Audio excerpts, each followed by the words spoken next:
Jeff Howard here at Kiteboarding.com, and we've had a lot of questions about wear and tear on your kite, and definitely how to make a good investment like you've made in your kites here to make them last longer, and what you can do as a rider to make them last longer. Now, I have to tell you, over all these years, well over 10 years of repairing kites, I can tell you which kites have been taken care of and which people will really pay attention to them to keep things clean and make their kites last longer. Now, I'm going to give you a few tips and hints that will definitely make that last longer.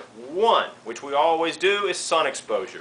UV exposure. Now, you know it's going to get exposure on the water, but when it's off the water and the kite is sitting out in wind and the sun, this is one of the things. If you're going to sit and hang out, deflate that thing a little bit. They're really easy to inflate. I'll see guys down at the park that'll sit there for a long time enjoying and relaxing for an hour or something while their kite is sitting in the sun, not being used, and flagging out. Flagging out is another worse thing. But that UV, if you can keep the UV exposure down, put it in the shade of a tree or a bush or something like that, let me tell you, it will prolong the life of that kite a lot. UV is one of the worst. Now the next one is the flagging. Flagging means by using when the sail flaps and flutters. Now, this can happen in a couple different ways. One is leaving that kite setting on the beach.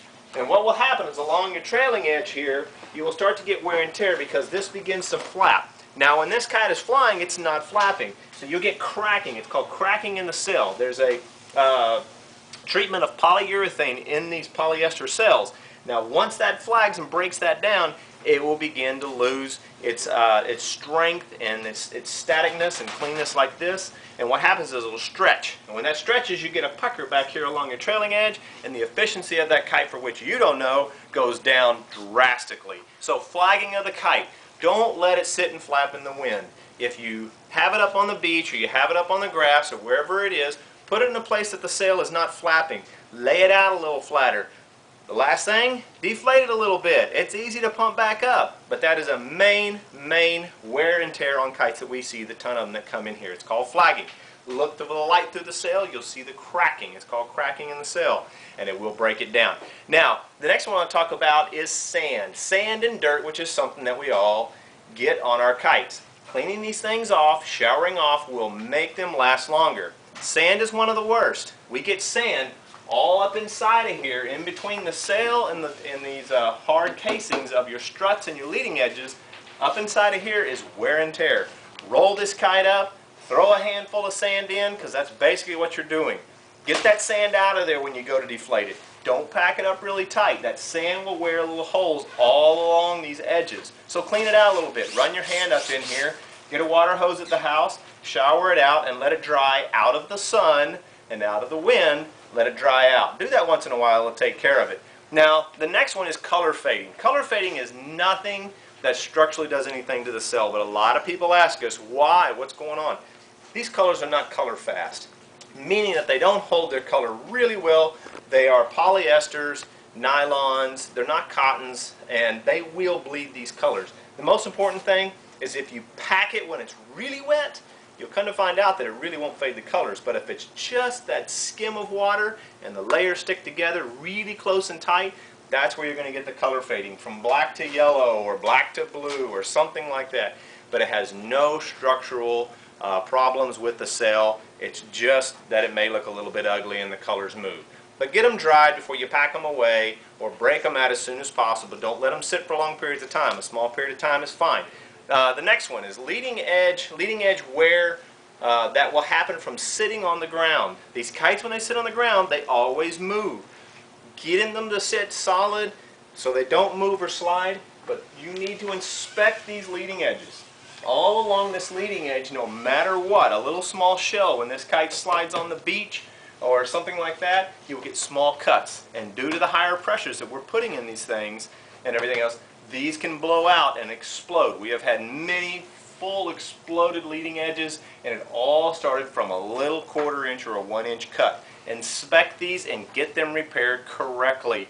Leading edges are not the thing, or struts are not the things to repair usually at home.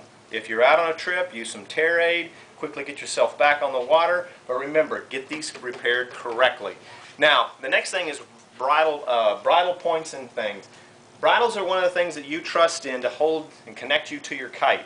Inspect these once in a while. As you see, they run along this leading edge side.